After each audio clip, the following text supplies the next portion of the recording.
Okay, so a lot of people have been complaining about when you push on your MacBook Pro on both sides, usually on the left over by the hard drive, you hear a little clicking noise it gets really irritating.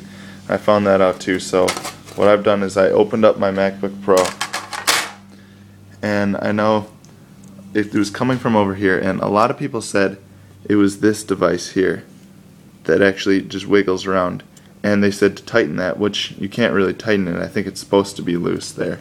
So I was trying to figure out, and I wasn't really making any noise. So I was looking around, feeling around, and I figured out what the noise is.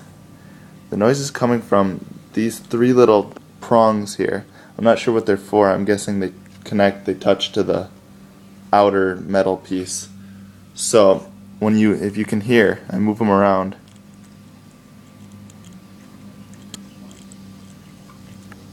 It's hard to tell on here, but I'll put the microphone right next to it.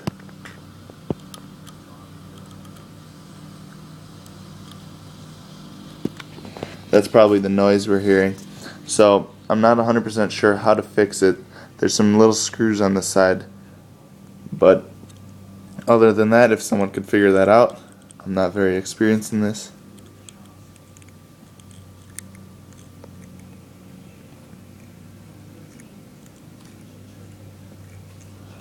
And that's where the noise is coming from.